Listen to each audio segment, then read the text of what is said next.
It was a rainy, muddy day on the island of Sodor.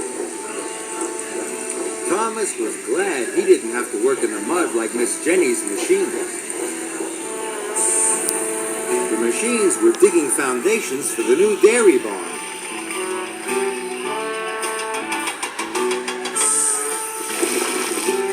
Isabella was driving very carefully. She didn't want to get dirty. Isabella never wants to get dirty.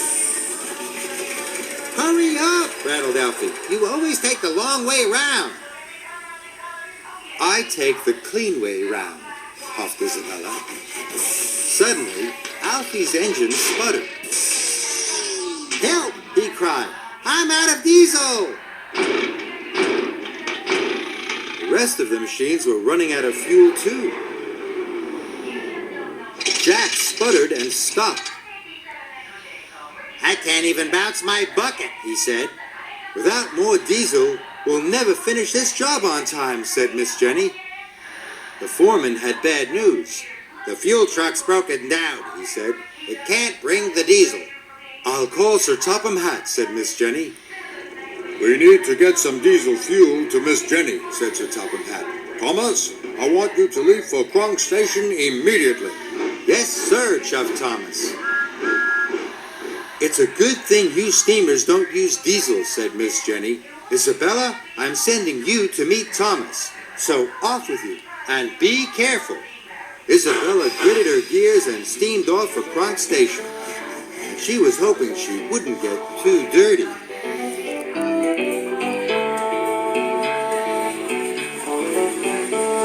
She saw the road was flooded. Water was up to her axles, and Isabella's paintwork was getting dirty. But she didn't stop. Thomas was steaming as fast as he could to get the fuel to Isabella.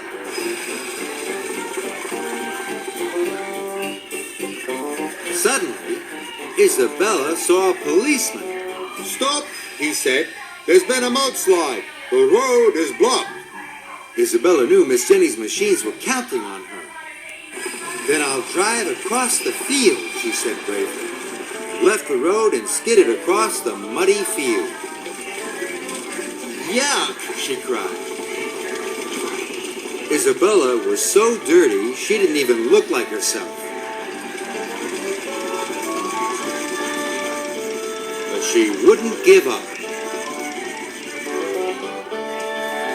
Finally, she pulled into Kronk Station, exhausted. "Isabella!" cried Thomas. "You made it!" "Only just." Soon, the fuel drums were loaded, and Isabella was on her way.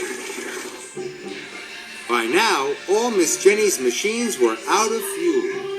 The site had never been so quiet.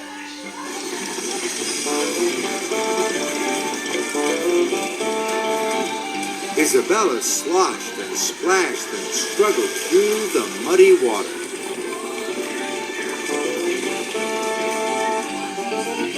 Suddenly, the machines heard a strange rattle and a rumble.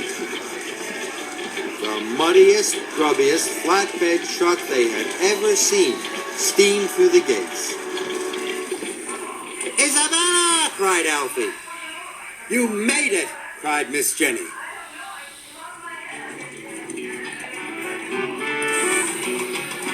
Soon the machines were full of fuel and happily back at work.